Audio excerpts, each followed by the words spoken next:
Assalamualaikum warahmatullahi wabarakatuh. Pemirsa, jumpa lagi bersama saya Ray Happy dalam program Tamu Tribun.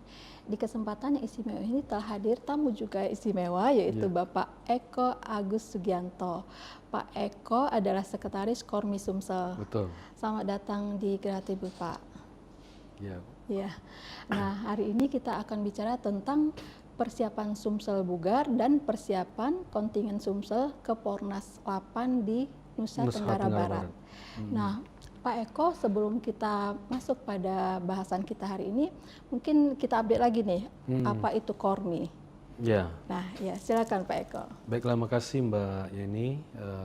Kormi adalah Komite Olahraga Masyarakat Indonesia. Ya. Tadinya ini bernama Formi, kemudian berubah menjadi komite sesuai ketentuan dari Undang-Undang Keolahragaan. Ya. Sama halnya seperti yang ada di olahraga prestasi, kalau kita tahu ada KONI, Komite Olahraga Nasional Indonesia, dan juga untuk teman-teman difabel yaitu NPCI. Jadi kita sekarang sudah diperlakukan pemerintah sejajar komite ini dengan organisasi olahraga seperti KONI. Nah, jadi Kormi sendiri ruang lingkupnya adalah di olahraga masyarakat, dan olahraga masyarakat ini adalah olahraga yang sering dilakukan oleh masyarakat di tingkat bawah yang bersifat massal, murah, meriah, dan masif. Jadi seperti itu. Ya. Contohnya apa aja itu misalnya? Contohnya olahraga tradisional seperti enggrang, kemudian tarik tambang, kemudian bakia atau terompah panjang, gitu kan, olahraga tradisional seperti itu. Kemudian ada juga pencak silat tapi yang seni ya, seperti kuntau, gitu kan. Kemudian ada pencak silat Minangkabau, ini juga masuk ke dalam olahraga masyarakat. Kemudian layang-layang juga masuk di olahraga masyarakat. Jadi banyak sekali sebetulnya yang tergabung di Kormi ini. Dan semua udah terkoordinasi dengan baik ya Pak ya, dengan semua komunitas itu, para pencinta olahraga masyarakat itu? Ya, jadi di kita saat ini di Sumatera Selatan, kita memiliki 68 induk olahraga yang tergabung di kita. Yang kita bagi dalam 3 komisi, istilahnya kalau di Kormi itu ada komisi olahraga kesehatan dan kebugaran. Ini kelompok ini inorga-inorga yang memang mengampu yang berkaitan dengan kebugaran, artinya senam. Jadi ada pokbi, pucu-pucu di sana, ada jantung sehat di situ, kemudian ada senam kreasi juga ada di situ, gitu kan. Termasuk juga PPNI, yoga juga ada di situ. Kemudian ada juga yang masuk ke dalam komisi OTKB, olahraga tradisional dan kreasi budaya. Ini yang masuk di sini antara lain yang kearifan lokal. Jadi seperti pencaksilat tadi, kemudian layang-layang, kemudian juga ada permainan-permainan tradisional lainnya yang masing-masing daerah itu memiliki, tetapi sudah menasional. Kemudian ada lagi yang masuk ke dalam olahraga petualangan dan tantangan.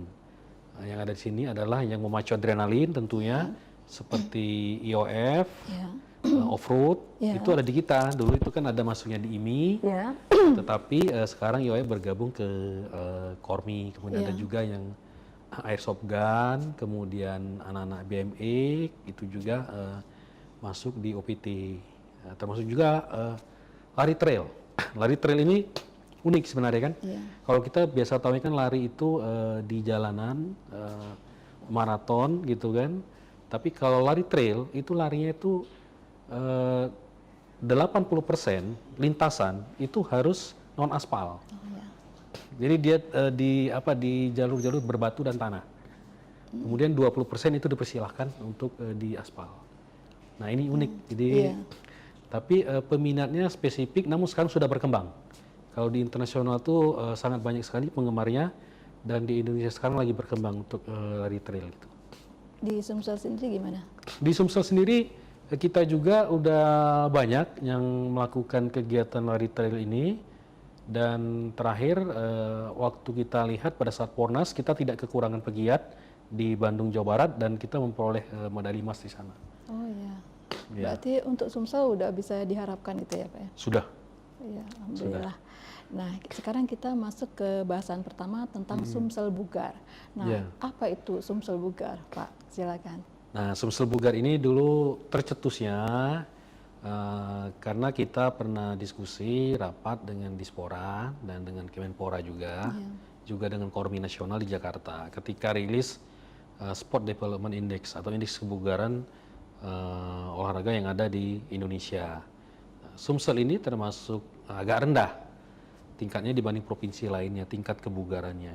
Jadi di angka 27 dari 34 provinsi pada waktu itu.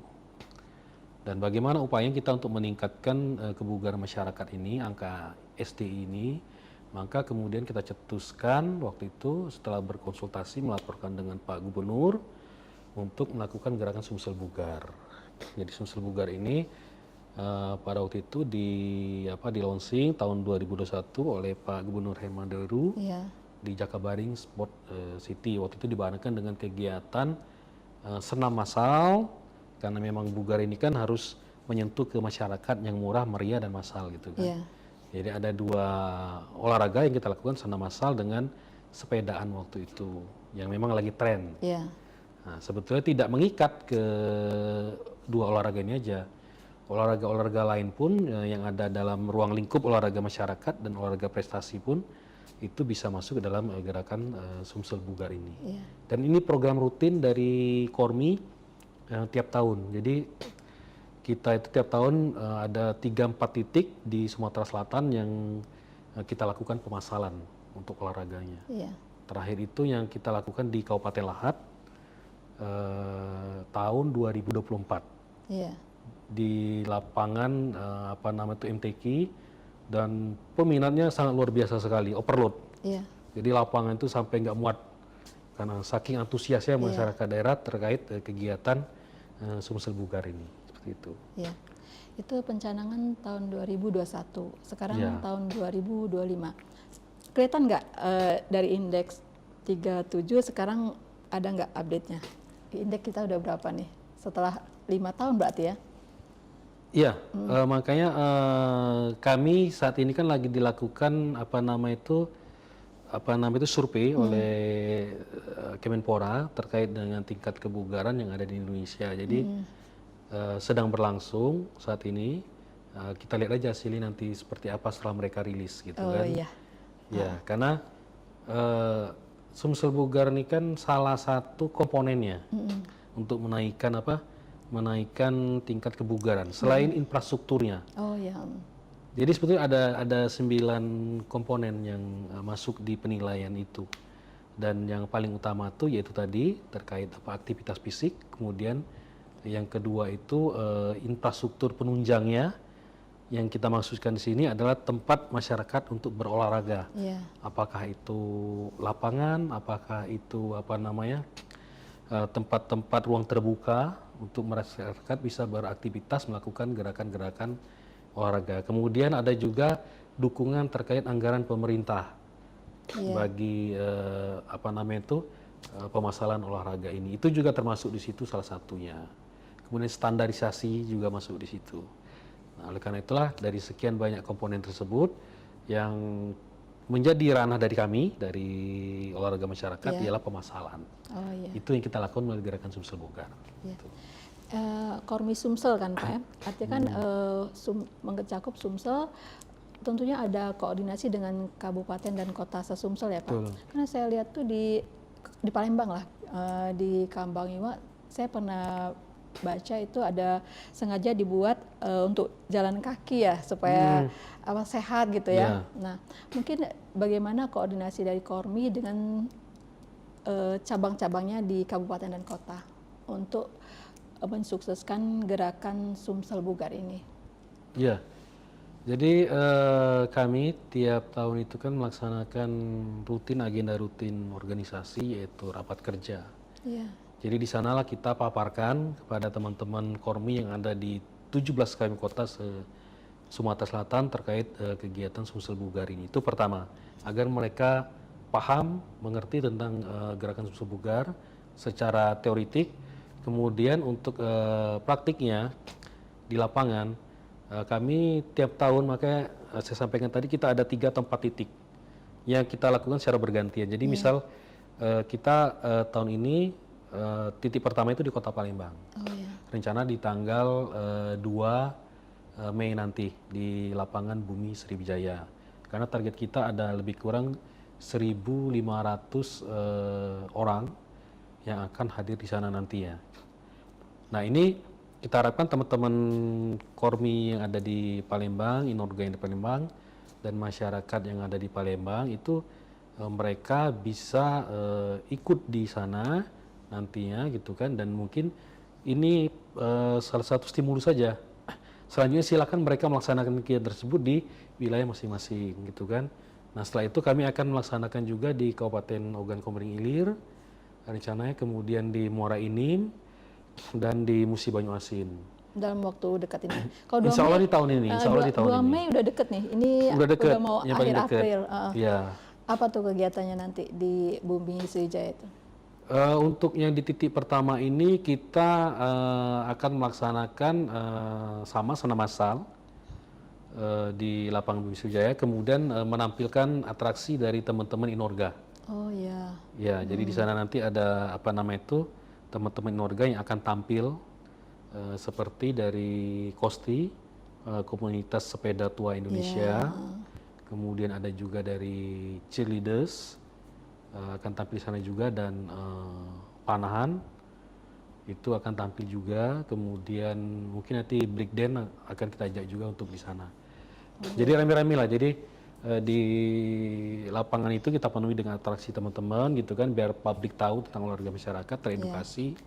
Kemudian juga kita ajak mereka juga untuk melakukan aktivitas fisik nanti ya, seperti itu.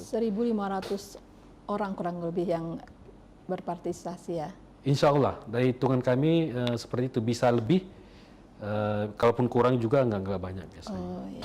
Nanti Pak Gubernur yang hadir atau ada mengundang dari pusat mungkin? Insya Allah kita karena ini apa nama itu provinsi levelnya gitu kan, jadi kita mengundang Pak Gubernur, Pak Wagub, Forkopimda, kita ajak juga di sana. Oh iya. Gitu. Mudah-mudahan sukses itu acaranya. Insya Allah, karena ini rutin sih sebetulnya, nggak apa namanya itu udah beberapa tahun kita melaksanakan ini. Oh iya. Gitu. Cuma tahun kemarin aja kita agak berkurang frekuensinya karena tahun politik. Iya, jadi tahun kita politik sibuk ya, banyak sekali netral lah kita agenda. Kormi gitu Iya. kan. Oke. Gitu. Nah, sekarang kita lanjut ke bahasan berikutnya, yaitu persiapan kontingen Sumsel ke Pornas 8 di NTB. Nah, gimana nih Pak ceritanya? Ya, jadi Pornas ini kan agenda tahunannya dari Kormi Nasional. Jadi event terbesarnya olahraga masyarakat itu ya Pornas. Iya. Seperti halnya kalau kita bicara olahraga prestasi, event terbesarnya tertingginya itu tingkat nasional itu adalah PON, Pekan Olahraga Nasional. Nah ini 2 multi event yang sejajar, dan Sumatera Selatan sendiri pernah ya. menjadi tuan rumah Iya. dari pelaksanaan Pornas ini di tahun 2022. Iya. Sedianya ini dilaksanakan di tahun 2021, tapi karena COVID pada waktu itu sehingga pelaksanaannya digeser di tahun 2022. Jadi pada waktu kita tuan rumah di Sumatera Selatan terjadi loncatan yang luar biasa dari pelaksanaan Pornas sebelumnya yang kelima di Samarinda, Kalimantan Timur. Iya. Jadi kita menata kembali Pornas ini sedemikian rapinya, kita tingkatkan grade-nya sehingga tidak kalah dengan PON gitu, dan itu diakui sendiri oleh Menteri Olahraga pada waktu itu Pak Zainuddin Amali gitu kan. Iya. Bahwa Pornas Sumatera Selatan ini katanya ini sudah 11-12 dengan PON-nya Papua, dia bilang gitu kan. Iya. Nah, saking bagus yang kita melaksanakan pada waktu itu, kita mendapatkan rekor muri. Kemudian juga Pak Gubernur juga pada puncak peringatan Hari Olahraga Nasional di Kalimantan Timur beliau memperoleh penghargaan sebagai pembina olahraga masyarakat tingkat nasional. Oh iya. Jadi apa namanya, ini sebuah kebanggaan bagi provinsi dan masyarakat Sumatera Selatan. Di samping pelaksanaan, pada saat Pornas ke-6 juga Sumatera Selatan menjadi juara umum. Oh iya. Jadi yang terbaik dari 34 provinsi yang ikut serta pada waktu itu. Dan ini juga sejarah bagi olahraga Sumatera Selatan, karena belum pernah provinsi Sumatera Selatan ini juara umum di multi event tingkat nasional. Iya. Tertinggi itu kita di PON, Iya. yang dilaksanakan di Sumsel pada waktu itu masuk di 3 besar. Walaupun itu di olahraga prestasi. Iya. Tapi di olahraga masyarakat, Sumsel itu the best-nya tingkat nasional gitu kan. Iya. Dan itu kita buktikan pada saat Pornas ke-6. Nah, kemudian berlanjut di Pornas ke-7 di Jawa Barat sebagai tuan rumah. Kita berpartisipasi di sana Sumatera Selatan dengan kekuatan 400 kontingen pegiat yang dibiayai. Iya. Kemudian ditambah yang mandiri lebih kurang sekitar 300-an waktu itu. Ada sekitar 700. Totalnya berapa Jaya waktu itu? Totalnya? Totalnya sekitar 700-an. 700-an. Jadi 400 itu yang terfasilitasi oleh APBD, kemudian 300 mandiri itu yang mandiri. Nah, jadi ini uniknya. Uniknya olahraga masyarakat dan olahraga prestasi. Kalau olahraga prestasi itu kan yang berangkatkan atlet. Iya.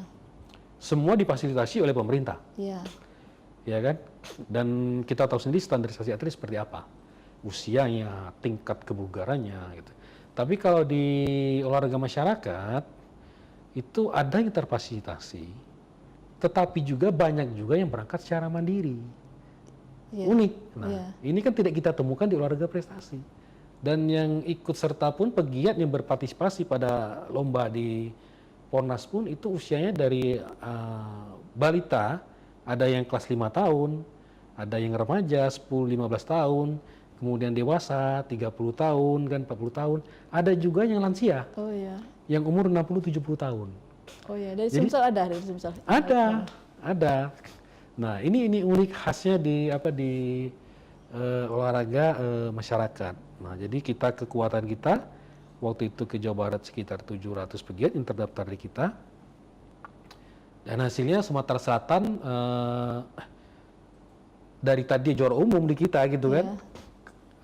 Turun tapi kita masih bertahan di 5 besar secara nasional. Karena memang Jawa pada waktu itu karena lokasinya di Pulau Jawa, jadi mereka kirim kontingen yang sedemikian banyaknya gitu kan, sedemikian banyaknya, dan dari 7 besar itu dikuasai oleh Jawa, kecuali Sumsel aja yang mampu tembus 7 besar itu di posisi kelima. Masuk kelima. Luar biasa itu sudah. Iya, itu udah luar biasa, udah luar biasa, kami katakan udah luar biasa gitu kan. Nah, setelah itu nanti makanya kita sekarang persiapan kontingen untuk ke Lombok, Nusa Tenggara Barat. Iya. Jadi Pornas ke-8 dilaksanakan di Pulau Lombok. Seperti itu. Jadi kita sekarang lagi melakukan, kita tidak mengenal kata seleksi, tapi kita lagi menjaring pegiat-pegiat dari masing-masing inorga ini untuk kita lihat mana yang bisa kita berangkatkan difasilitasi melalui pendanaan APBD Sumatera Selatan. Walaupun di samping itu juga yang mandiri juga, ini saya sudah dapat laporan mereka udah siap berangkat juga ke Lombok. Gitu. Ada berapa banyak rencananya? Udah dapat bayang belum? Kira-kira berapa banyak nanti yang ikut serta ke Lombok?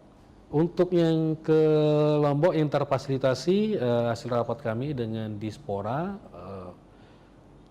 2 minggu yang lewat, itu kita hitung karena sekarang kan ada efisiensi juga dari pemerintah pusat gitu kan, impresnya Pak Prabowo gitu kan. Kita hanya bisa memberangkatkan 350 pegiat. Yang dibiayai? Yang dibiayai. Yang mandiri udah. Tapi yang mandiri ini masih kami hitung. Karena pendaftaran itu kan melalui Kormi Provinsi. Iya. Dan laporan dari teman-teman Inorga, ini yang mandiri juga sepertinya cukup banyak yang berangkat ke Lombok. Walaupun jauh dan biayanya cukup mahal ke sana, karena harga tiket pesawat aja 6 juta. Oh iya. 6 juta PP, itu sudah kami survei kemarin dari Palembang ke Lombok. Kalau darat kita mesti 2 kali nyebrang. Kalau jalur darat, jadi kita nyebrang di Bakauni Merak, kemudian di Surabaya, ke Lembar di Lombok, atau 3 kali nyebrang kalau kita masuk ke Bali. Iya, Bali ke Lombok. Gitu Tapi mereka nggak kendor nih pegiat. Itulah Tetap hebatnya semangat. pegiat olahraga masyarakat. Iya. Mereka tetap semangat mau berangkat ke Lombok. Iya. Ya, karena mereka kan rutin latihan terus, karena mereka di komunitas, di sanggar. Jadi ada kebanggaan tersendiri bagi mereka kalau mereka tuh bisa menampilkan hasil latihannya di tingkat nasional gitu. Apalagi mandiri ya Pak ya.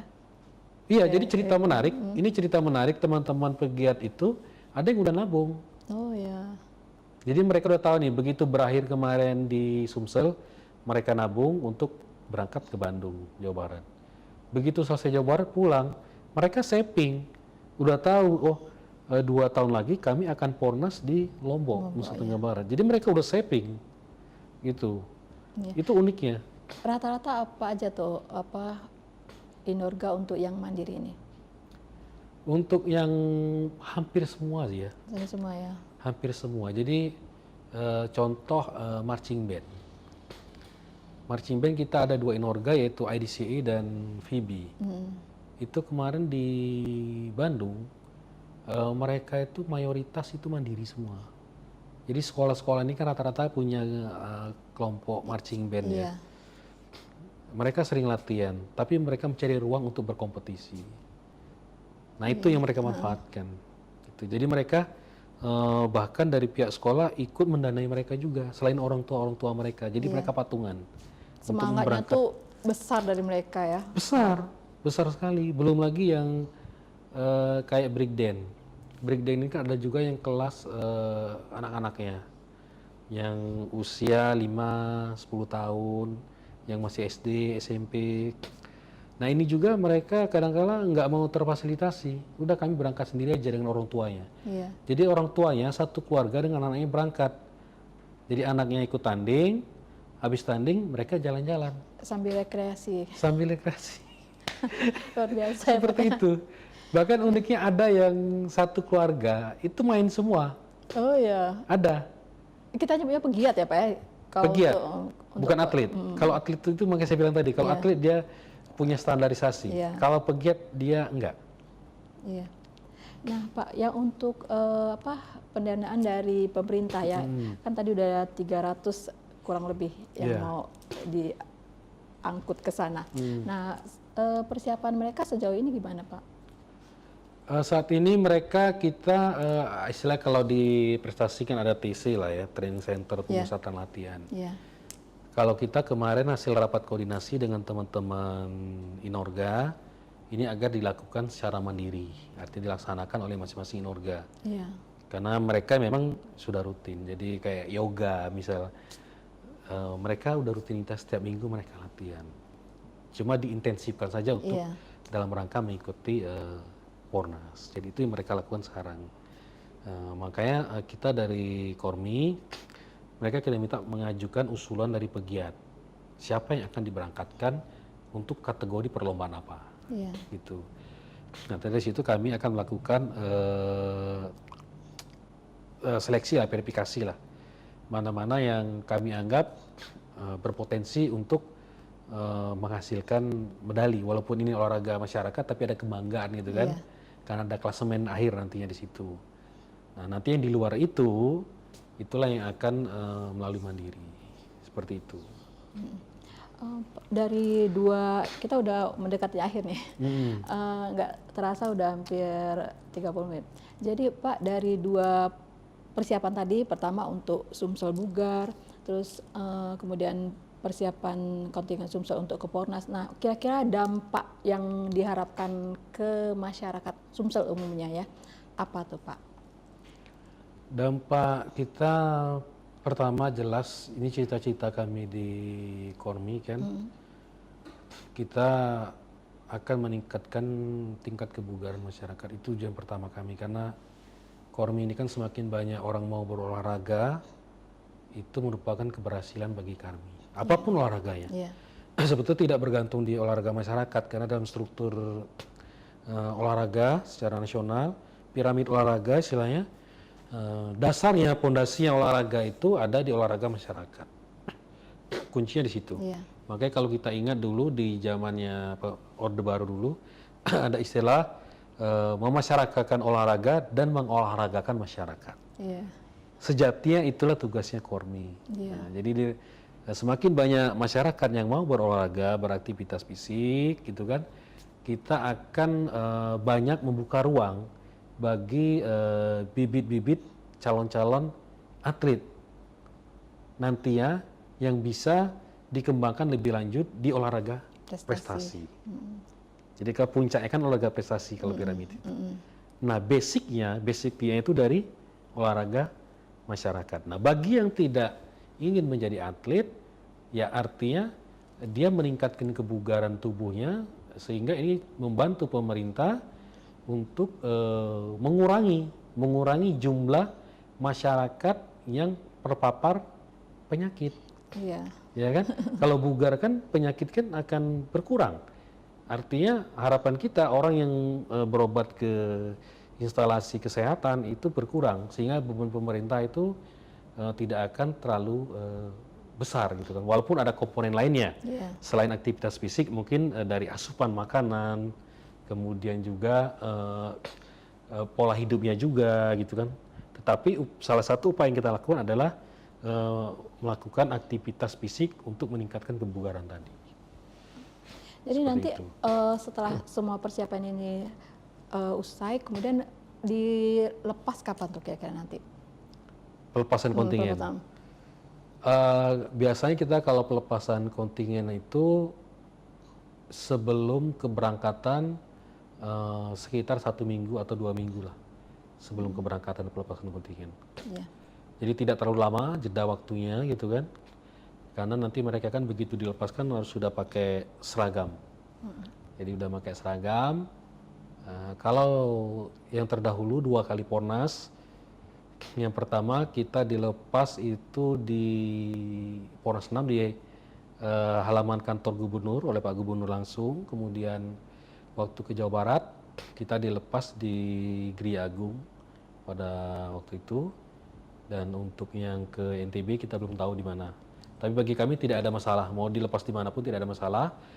Tetapi itu sebagai bentuk dukungan pemerintah provinsi dan juga membuat spirit atau motivasi teman-teman pegiat nantinya yang akan berlomba di NTB itu menjadi lebih naik gitu kan. Mudah-mudahan tetap berprestasi yang membanggakan ya. Sempat juara umum, kemudian 5 besar. Nah ini pastinya kita harapkan naiklah, jangan 5 besar lagi. Iya, karena kita selain dari provinsi, kita juga ada dukungan dari pemerintah kabupaten. Jadi setahun yang lalu kita udah berkirim surat ke teman-teman yang ada di Kormi Kabupaten Kota, kemudian juga ke Dispor Kabupaten Kota untuk menganggarkan agar mereka juga memberangkatkan pegiat-pegiatnya itu ke Pornas untuk memperkuat kontingen Sumatera Selatan. Jadi ada beberapa kabupaten yang sudah confirm, itu seperti Musi Banyuasin, kemudian Ogan Ilir, kemudian juga Banyuasin, Muara Enim, Pali. Itu mereka akan memberangkatkan pegiatnya untuk memperkuat kontingen Sumatera Selatan. Yang lain-lain ini masih kami tunggu. Gitu. Jadi kekuatan kontingen Sumsel ini betul-betul representasi dari 17 kabupaten kota. Jadi kita tidak mau sendiri, oh ini karena kontingen provinsi gitu kan, udah kami provinsi aja, enggak. Jadi agar teman-teman di daerah juga merasakan atmosfer daripada Pornas itu, gitu kan. Dan mereka memiliki kesempatan untuk tampil dan memberikan yang terbaik bagi Sumsel di setiap Pornas yang dilaksanakan di tingkat nasional. Amin ya rabbal alamin. Amin. Ya, udah nyampe nih kita di akhir pembicaraan ya. Mudah-mudahan kita akan ada lagi kesempatan untuk podcast berikutnya ya Pak ya. Sebelum pelepasan mungkin nanti. Insya Allah. Dengan lebih baik lagi sekali dengan Ibu Ketua sebetulnya yang kita harapkan gitu kan. Iya. Gitu. Oke, kita tunggu kesempatan itu ya Pak ya. Dan mudah-mudahan sukses prestasi untuk pegiat Pornas ke NTB nanti. Amin, amin. Ya. Demikian pemirsa pembicaraan kita dengan Bapak Eko Agus Sugianto, Sekretaris Kormi Sumsel. Kita jumpa lagi di kesempatan berikutnya. Assalamualaikum warahmatullahi wabarakatuh.